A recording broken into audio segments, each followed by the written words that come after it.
चलिए आपको सीधा लाइव लिए चलते हैं कुशाभाऊ ठाकरे हॉल, जहां प्रदेश के मुख्यमंत्री शिवराज सिंह चौहान पत्रकारों से चर्चा कर रहे हैं। 1000 रुपया देते थे, कमलनाथ जी ने वो 1000 रुपया तक उन गरीब बहनों से छीन लिए थे। इसके लिए उनके खिलाफ आक्रोश है। कमलनाथ जी ने कन्याओं की शादी तो की, राशि बढ़ाने की घोषणा भी की, लेकिन शादी होने के बाद, विदाई के बाद साल भर हो गया, कई जगह तो भांजे भांजी भी आ गए, लेकिन कमलनाथ जी का पैसा नहीं गया। इसलिए उनके खिलाफ आक्रोश है।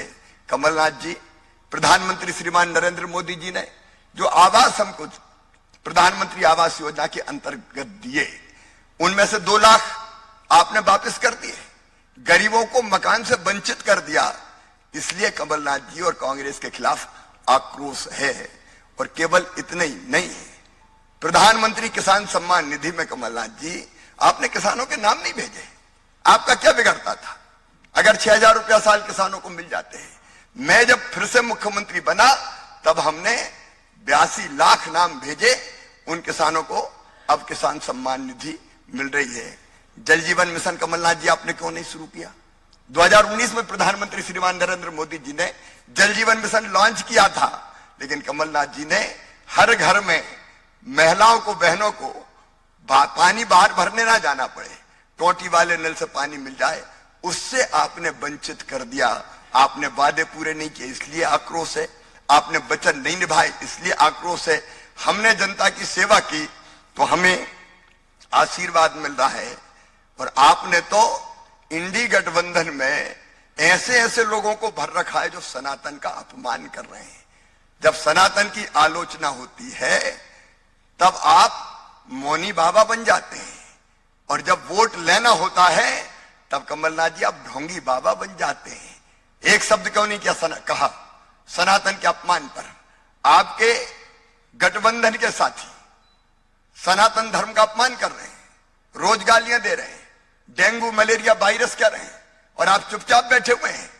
याद रखिए कमलनाथ जी, मध्य प्रदेश और हिंदुस्तान की जनता ये सहन नहीं करेगी। आक्रोश का प्रकटीकरण आपके खिलाफ होगा, और आप और आपकी पार्टी कहीं की नहीं रहेगी। बहुत बहुत धन्यवाद। धन्यवाद माननीय मुख्यमंत्री जी। तो अंतिम चरण में कुछ संक्षिप्त प्रश्न मैं साथियों से आग्रह करूंगा कि कृपया माइक ले जाएं। और जी, सुधीर दंडोतिया जी।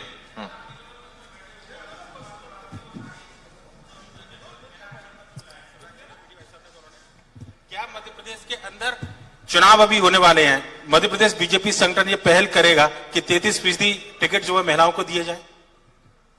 आरक्षण का प्रावधान हो गया है, उसका पालन होगा। तो जब होगा तब पालन होगा। सुधीर जी, भारतीय जनता पार्टी का हमेशा से प्रयास रहा है, रिजर्वेशन है तो वो तो कानून है, लेकिन इसके प्रयास भारतीय जनता पार्टी के संगठन में, आपको जानकारी के लिए मैं बताना चाहता हूं, माननीय प्रधानमंत्री मोदी जी के नेतृत्व में अमित शाह जी जब राष्ट्रीय अध्यक्ष थे और माननीय नड्डा जी बने, हमारे पदाधिकारियों में 33% महिलाओं की सहभागिता हो, ये प्रयास भारतीय जनता पार्टी आज भी पहले से कर रही है, और हम इसको बिल्कुल प्रयास के साथ आगे बढ़ रहे हैं। इसलिए ये भारतीय जनता पार्टी के नेचुरली प्रोसेस में ये है। शर्मा जी, चलिए हमारा एक तो पहला सवाल है, वीडी शर्मा जी सवाल है हमारा, कि भारतीय जनता पार्टी से काफी कार्यकर्ता, नेता, विधायक, यहाँ तक कि प्रचारक भाजपा छोड़कर जा रहे हैं। इसकी जिम्मेदारी किसको देंगे आप? प्रधानमंत्री जी को देंगे या शिवराज जी को देंगे या खुद आप लेंगे? कहीं ना कहीं कोई तो जिम्मेदार है इनको छोड़कर जाने का। मैं एक सवाल और पूछूंगी शिवराज जी से। एक प्रश्न का ही आग्रह है क्योंकि समय संक्षिप्त है जी। नहीं, अच्छा सवाल। पहले मैं बताऊं,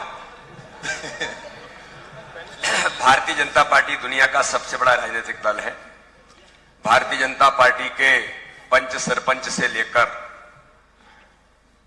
आज 16 राज्यों में भारतीय जनता पार्टी की सरकार है, और मैं बताना चाहता हूं कि इसी मध्य प्रदेश के अंदर कुछ समय पूर्व ही जो 15 महीने की दुरावस्था का दौर था, 28 के 28 विधायक छोड़ करके भारतीय जनता पार्टी में उन्होंने विश्वास व्यक्त किया था। और मध्य प्रदेश के अंदर आज भी बूथ लेवल से लेकर के ऊपर तक भारतीय जनता पार्टी के प्रति ये जो मैंने जिन आंकड़ों का उल्लेख किया है, ये सामान्य आंकड़े नहीं है। 24 लाख लोग अभी तक भारतीय जनता पार्टी की सदस्यता ग्रहण कर चुके हैं केवल इस महीने के समय काल में। यह महत्वपूर्ण है कि कोई तथाकथित स्वार्थी कोई व्यक्ति है। कई बार तो मैं देखता हूं कि मुझे मीडिया के किसी मित्र ने पूछा कि वो फलाने वो चले गए, पूर्व सांसद थे, तो मैंने कहा वो तो भाजपा में ही नहीं थे, उनको तो भाजपा लोकसभा के चुनाव में पार्टी से बाहर कर चुकी है।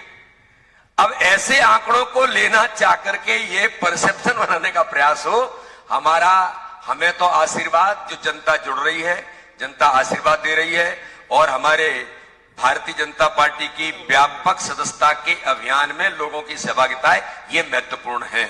ऐसे कुछ लोग हो सकते हैं, मैं ये नहीं कहता कि भाजपा के अंदर भी हम 100% एक्यूरेट हैं। समाज है, मनुष्यों के संगठन है, कोई प्लस माइनस, किसी का मन, किसी का स्वार्थ, किसी को चुनाव, पार्टी तो चुनाव एक व्यक्ति को ही देगी, तो ऐसी कभी कोई चीजें एक आध दो जगह, चार जगह हो सकती हैं, लेकिन भारतीय जनता पार्टी अपने काम में और अपने कार्यकर्ताओं का जो विश्वास भारतीय जनता पार्टी का वो अडिग है। आप बिल्कुल चिंता मत करिए, हम लगातार इसको लेकर के आगे जा रहे हैं और भारतीय जनता पार्टी आगे बढ़ रही है। सुचंदा, जिसके पास माइक है कृपया वही, हाँ नाम। सुचंदा जी पूछिए। आएगा भैया। हाँ, आप तीनों से क्वेश्चन है कि अगस्त के 17 तारीख को आपका पहला लिस्ट आ गया, उसके बाद आपके मीटिंग्स हो गए, उसके बाद आपका सेंट्रल स्क्रीनिंग कमेटी का भी मीटिंग हो गया, मगर ये सेकंड लिस्ट आते आते रुक क्यों गया? किसको बताना, मुझे बताना है कि भाई साहब बताएंगे? प्रबंधन बताए। सुचंदा जी, मैं समझता हूं कि राजनीतिक इतिहास में किसी भी बड़े राजनीतिक दल में सबसे पहली बार ये साहस किया कि चुनाव की तिथियां अनाउंस होने से पूर्व अपने कुछ प्रत्याशियों की सूची जारी की। उनमें भारतीय जनता पार्टी अग्रणी भूमिका में है। हम लोगों ने 39 सीटों पर अपने प्रत्याशियों को घोषित कर दिया है और निश्चित रूप से आगे भी विचार विमर्श चल रहा है। इसके बाद जन आशीर्वाद यात्राएं थी, सारा नेतृत्व यात्राओं में था, फिर लोकसभा का सत्र आया, लेकिन विचार विमर्श चल रहा है। जल्दी ही दूसरी सूची भी घोषित होगी। पत्रिका से जितिन चौरसिया जी।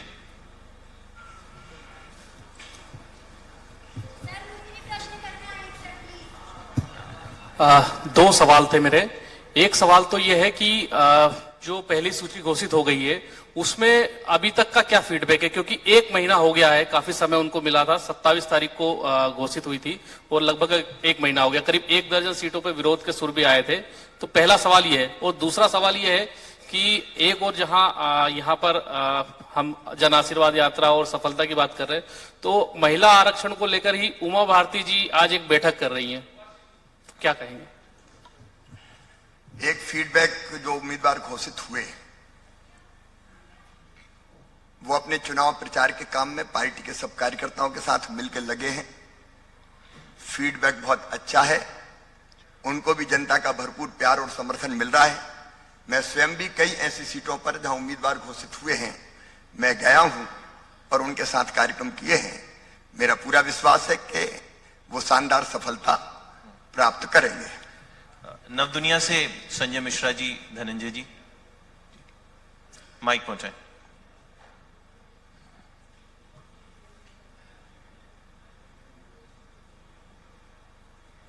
पीछे पीछे पीछे, अनूप जी पीछे।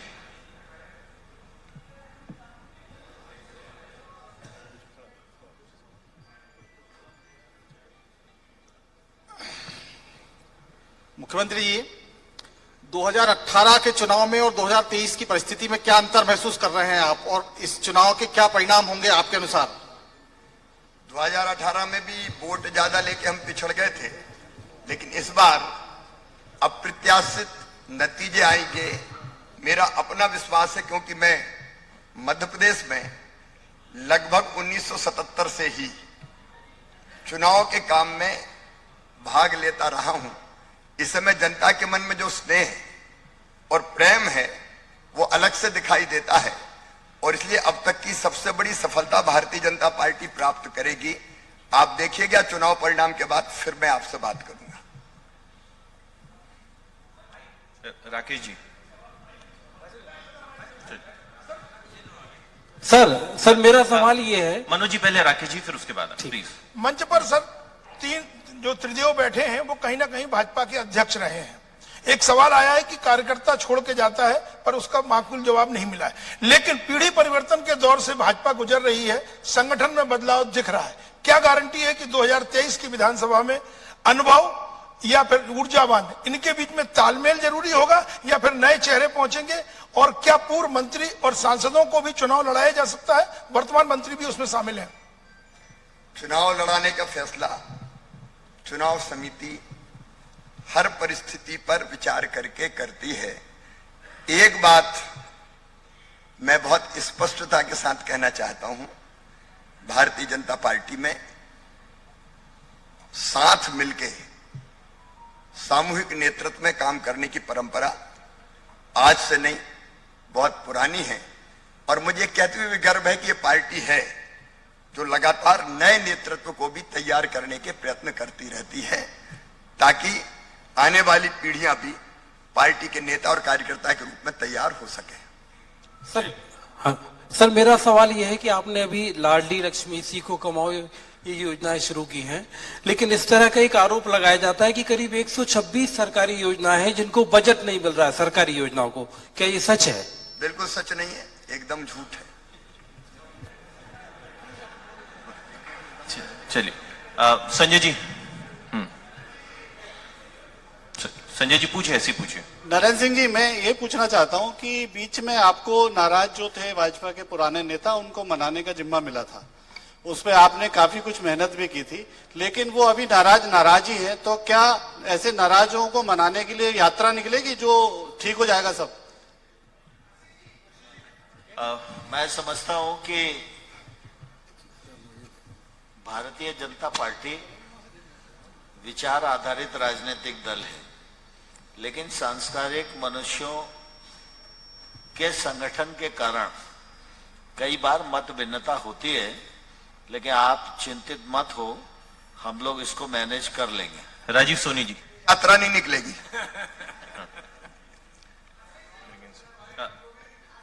एक माइक उधर ले जाए, पहले यहां से जो दोनों तरफ चल रहे हैं, आइए एक माइक उधर ले जाइए। हाँ राजीव जी पूछे संक्षिप्त में। सर मेरा एक सवाल है कि इस बार 150 पार 200 पार आर पार की लड़ाई जैसी बातें आ रही हैं सामने, तो क्या मुख्यमंत्री जी पूरे 230 सीटों पे चुनाव जिताने में बिजी रहेंगे या वो अपना चुनाव भी लड़ेंगे? एक छोटा सा सवाल है। मैं अभी तक अगर आप देखेंगे 3-4 महीने में तो पूरे प्रदेश को मत दिया है मैंने। हर जिले की कई सीटों पर मैं गया हूं, और आगे भी मेरी कोशिश होगी कि 230 सीट पर ही मैं जाऊं। मैं कोई कसर नहीं छोड़ूंगा। तोमर साहब और विष्णुदत्त जी, आपसे मेरा सवाल है। मैं अरुण दीक्षित बोल रहा हूं। लड़ लेती है। आप दोनों संसद में हैं। परसों जो आपके एक संसद सदस्य ने एक दूसरे सदस्य के प्रति जो शब्दावली का इस्तेमाल किया है, उसके बारे में आपकी क्या राय है? क्योंकि आपकी संस्कारवान पार्टी है, आप लोग बहुत सुसंस्कृत माने जाते हैं, और ऐसी भाषा नए सदन में पहली बार सुनने को मिली। उसको आप कैसे रिएक्ट करेंगे उस पर? किसी भी अमर्यादित आचरण के खिलाफ भारतीय जनता पार्टी है, उनको नोटिस दिया गया है। मुख्यमंत्री जी, 33% आरक्षण की आप हर जगह बात कर रहे हैं, मंत्रिमंडल में ऐसा क्यों नहीं है? क्या अगली बार आप मुख्यमंत्री बनेंगे तो मंत्रिमंडल में 33% आरक्षण मिलेगा?